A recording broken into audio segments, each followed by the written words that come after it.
Good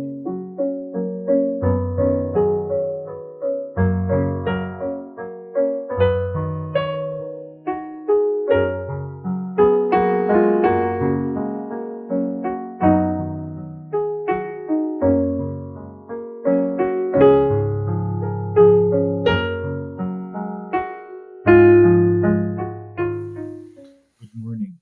Mayong aga sa aton nga tanan. Salamat sa Ginoo sa sining nga tion nga iya naman ginhatag sa aton nga makapamalandong kita sang iya pulong. Subong aga diri kita sa Book of Proverbs chapter 4. Gagabasahon ko lang ang verse 20. The word of God says, "My son, attend to my words, incline thine ear unto my sayings." May the Lord bless the reading of His word. Isa sa mga mabudlay kung kaisabla nga balatyagon sang tao ang pagpamati. Madamo sa mga advices or even mga panguna-una nga ginahatag sa aton. And sometimes the common response naton ng mga tao is to resent or even is to reject sa silang mga words. Especially kung nakita naton nga kinanglan naton sang correction sa aton nga pagkabuhi. But you know, one thing ang sa diin ginahambal sa Ginoo sa aton is we need to live a wise kind of life. Ang kinanglanon sang tawo nga develop siya sang mainalamon nga pagkabuhi amo gid ang pagpamati sa mga panguna-una or mga pulong nga makabuligid sa pagtubo. And one thing nga gina-remind sa aton sa pulong sa Ginoo is we need to listen carefully to the word or words of God. Sini nga agaton anaton living wisely before the Lord. Inihandom sa Ginoo sa aton kagabay nga amo man ni ang manginhandom naton sa pagkabuhi naton. May mga pila ka panghuna-huna nga makita naton diri kasi ni nga pulong sa Ginoo. Una-una gid that we need to incline your ear to wisdom. Incline your ear to wisdom. In Proverbs chapter 4 verse 20 gin-mention dira bla kag very intimate gid ang pag-address diri sang pulong sa Ginoo. Hambal niya, "My son, give attention to my words. Incline your ear to my sayings." My son, give attention to my words. You know, ini isa sa mga balatyagon sang isa ka amay nga nakita niya gid nga kinanglanon gid sang iya nga bata nga mamati, nga maabsorb ang mga butang nga nakita gid sang amay nga nagakinahanglan gid ang iya nga anak. In other words, every person, every one of us needs sang mga butang nga sa diin wala nato nakita kay gali nga mga butang very important sa kabuhi nato. You know, sometimes ang mga importante nga mga butang ang pang wala nato nakuha. Pero ang mga bagay nga ka-minor man lang gani mo pa isa ang naging priority naton. But you know, in other words, careful attention to the words of wisdom is required. We need to listen carefully, we need to absorb, and at the same time, we need to practice what we heard from the Word of God. Kung kaisa, gakasala kita sa paghimo sa mga butang, kay nga, wala man kita kabasa sa pulong sa Ginoo. Amo na ang weakness sa mga Filipino sometimes, nga magbakal sila gani sa mga gamit or appliances man dira, gamito na nila bago nila basawan ang manual. But then the proper process sa sina nga paggamit sa sina iya nga appliances dapat basahon mo na yung manual bago mo gamiton. And sometimes sa kabuhi naton di say mabasa na lang kita sa pulong sa Ginoo, i-consider na lang naton ang pulong sa Ginoo kung sa tion that we are struggling. Natin humble din ni Solomon so nga in other words, careful attention to the words of wisdom is required. If we have ears to hear, then we must use them. Imito naton. Leaning forward to listen if necessary. Hindi naton gamiton lungga naton magpamati-mati sa mastorya nga way pulos. Kundi gamiton naton ang pulong sa Ginoo nga magpamati kita sa mga pulong sa Ginoo nga nahibaluan naton na kinahanglanon naton. And we need to receive the word with all readiness. Aton gid nga butang ang mga pulong sa Ginoo nga meaningful sa kabuhi naton. In Acts 17:11, this were more fair-minded than those in the Thessalonica, in that they received the word with all readiness and searched the scriptures daily to find out whether these things were so. Maid-id nga pagtanaw sang pulong sa Ginoo, sa pagpamati, sa pagtuon sa pulong sa Ginoo. So, una may ginapamatian ko na nga program sa radio, Go Back to the Bible.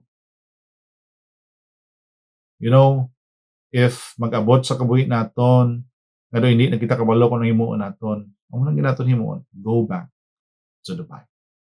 Incline your ear to wisdom, because the wisdom itself, we can find it in the Word of God. The question is, do we make good use of our ears? Nagamit natin ang lungga natin sa insakto? Listening carefully when wisdom is shared? O kung ang term natin sa nagaumpok kita sa mga tinion nga ginatagaan kita sa mga wisdom. You know, pangamuyuan naton that we need to accept every blessing from the Word of God nga aton pamatian. Let us incline that ear to wisdom. And second, focus your eyes on wisdom.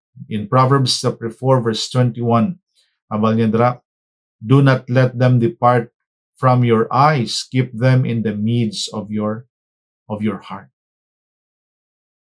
Do not let them depart from your eyes. Okay, sablang ini nga mga senses naton, lunggan, mata, ginagamit naton ini kaysa sa mga wala sa pulos. May ginatulog kita, pero ang nagadalagan sa mind naton, ginano naton, ginajudge naton, nagakonclude na kita. O kung nagabutang kita sa una-unang, hindi maayo. At hambal niya dress niya, do not let them depart from your eyes. Ang but sa ganun sila, the eye should be fixed on wise teaching.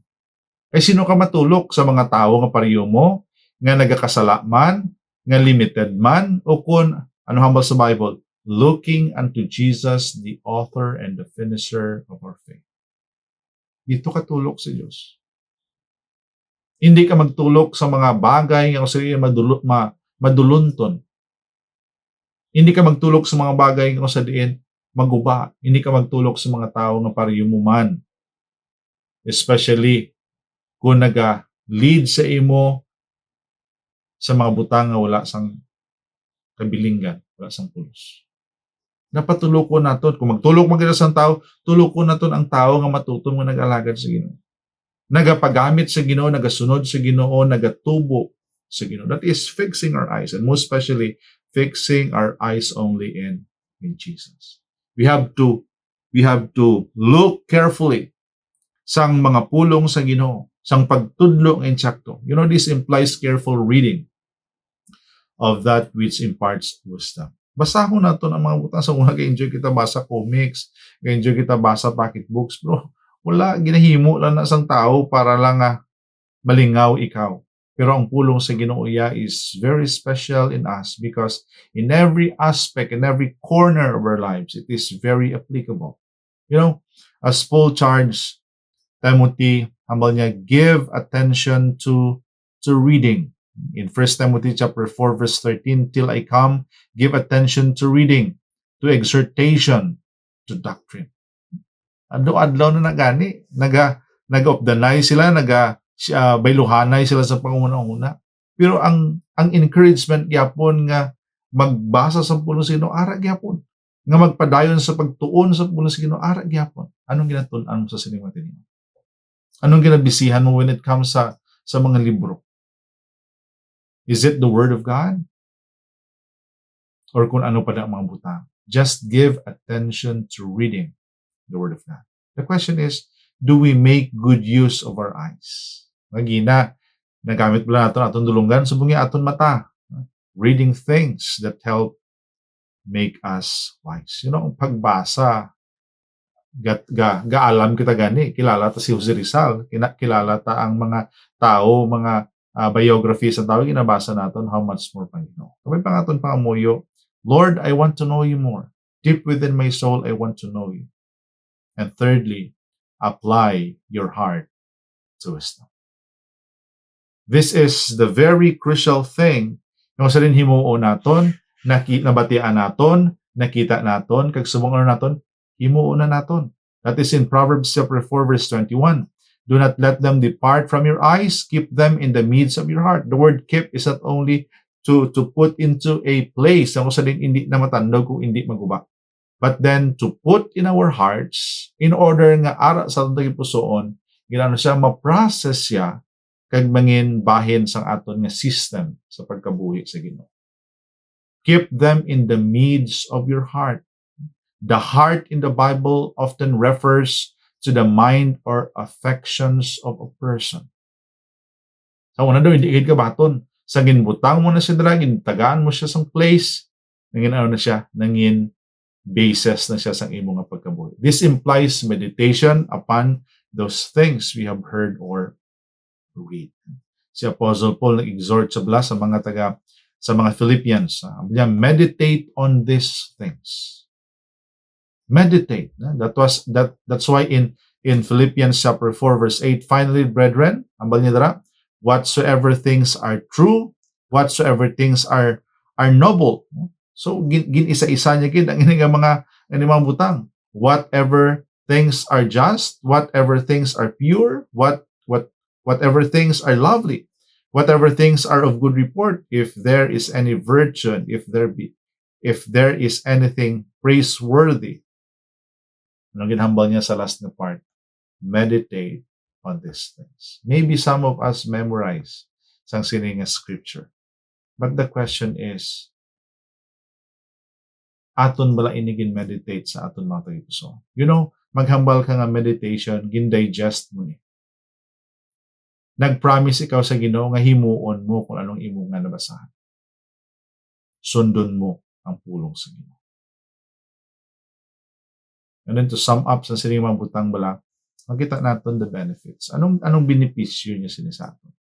You know, in Proverbs chapter 4 verse 22, for they are life to those who find them and health to all their flesh. You know, ang Ginoo pertigit. Pertigit siya ka-gracious sa aton. Pertigit siya ka-loving sa aton. Because in everything himuon naton sa iya, wala gid siya nagakalipan nga maghatag sa pagpakamayo sa aton. You know, life, health, ihatag niya sa aton. Sabi nato nung kisan, exercise lang, jogging lang, and then diet lang, ang makatag sang good life sa aton and even health. You know, the very word of God. You know, wisdom's word are life-giving and creative. Duha ni dala, physical and spiritual naton nga pagkabuhi. And they are health to the whole body because they deliver a person from the sins of stresses that cause so much illness. Okay, sa mga tao bala, nagka-problema gid sila, masakit sila. Okay, sa hindi tungod nga nagsulay sila, hindi tungod sa mga masakit nila nga nagtuhaw, kundi tungod sang struggle nila sa sala. Ang kabuhi mo, gitagaan kasi Ginoo sing insakto ang kabuhi. Ang ibang nga tao nagapangita sang mga remedies kung paano lang matadlong nila o kung mangin healthy ang ilang mga lawas, kaon sila sa mga good food. How about you? Di ba sige nasudlan mo sa mga toxic? Alcohol, whatever things. Nga hindi nami. Nga nibalaan mo nga hindi nami, pero ginasigi mo mangyapon. So, ang Bible wala nagahambal ka. Inom ka da, katuyang ka da inom. Ano pagid? Panigarilyo ka da. Kaon ka da sang mga amo ni amo to nga hindi nami, wala. You know, ang desire sa Ginoo sa aton, having a good health. Having a good life. Nantablas ang si Daniel kay ang iyang mga friends. Anong gin take lang nila? Vegetables, healthy food. Kung tanaw naton dara, ina wisdom may ginhatag sa Ginoo sa ila. Kay after pila ka days, kita nila ang difference sa ilang iyang mga kaugalingon. So makita naton dra nga ang Ginoo is very concerned gid sa tanan nga aspects sa kabuhi naton if we are willing to absorb, to listen carefully sa iya gid nga pulong. As Jesus said in John chapter 6 verse 63, it is the Spirit who gives life. The flesh profits nothing. The words that I speak to you are spirit and they are life. So, salamat because you have Christ. Nga, gakabalaka gid sa ato. Not only sa ato ng physical nga kabuhi, much more sa ato ng spiritual na kinahanglan. Abyan, make use your life sa mga valuable nga mga butang. Umalagi lang kabuhi naton sa kalibutan.